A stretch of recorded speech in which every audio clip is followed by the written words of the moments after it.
ሰላም ጤና ይስጥልን ውድና የተከበራችሁ በዓለም ዙሪያ የምትገኙ የአገሬ ልጆች ሰላማችሁ በያላችሁበት ብዝት ይበልላችሁ እያልኩኝ ዛሬ እንግዲህ ከጠዋት አንስቶ ቀኑን ሙሉ እኛ ለስራ ያለንን ብቃት ተመልከቱ። አሁን ይሄው ከግቢ ገራጁን ሊያጸዳ ወጣው ጠዋት ነው። ገራጁን እየጠረኩኝ ነው።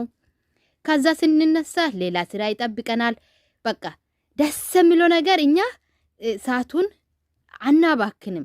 ቀኗን ሙሉ የሚጠበቅብንን ስራ ስለምናውቅ እየሰራን ነው። በእውነት የምንውለው ማለት ነው። እየሰራን ብዙዎቻችን ማለት ነው እየሰራን ያንን ሰርቼ ያንን እያልኩኝ ዛሬ እስቲ የራስን ይኸው የስራ ውሎዬን ላሳያችሁ ግማሿን ማለት ነው እንጂ እኛ ቀኑን ሙሉ 12 ሰዓት ውስጥ የምንሰራ ሁሉንማ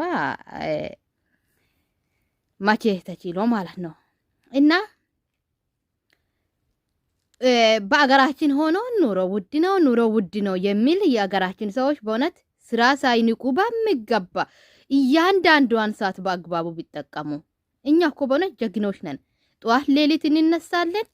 እያንዳንዷ ሌሊት ስንነሳ የምንሰራው ስራ ራሱን የቻለ ሰዓቱን እያንዳንዷን የምናሳልፈው የምንሰራው በአግባቡ በቃ አዋራውን አዋራ አንልም። ሙቀትን ሙቀት ነው አንልም።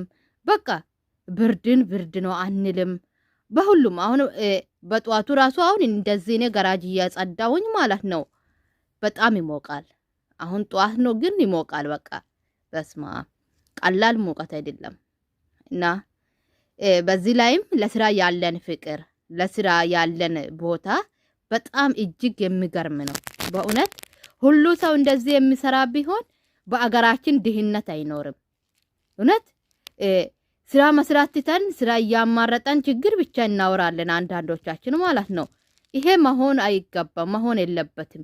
ዝቅ ብለን ስንሰራ ዝቅ ብለን ብንሰራ ገንዘብ እኛን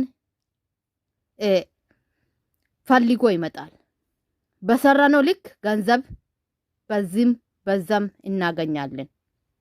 ካልሰራንስ እኛ ብንፈልጎም አናገኘው። እውነት ለስራ ቦታ መስጣት አለብን፣ እንደዚህ እንደ መዳም ቅመሞች ማለት ነው።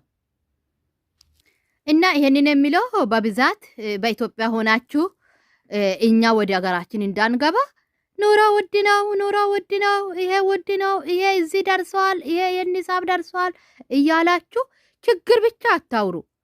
ስሩ። እንደኛ የትኛውንም ስራ ዝቅ ብላችሁ ስራ ፍጠሩ። እንዴ እንግዲህ ተመልከቱ። እዚህ ጋር ደግሞ ይኸው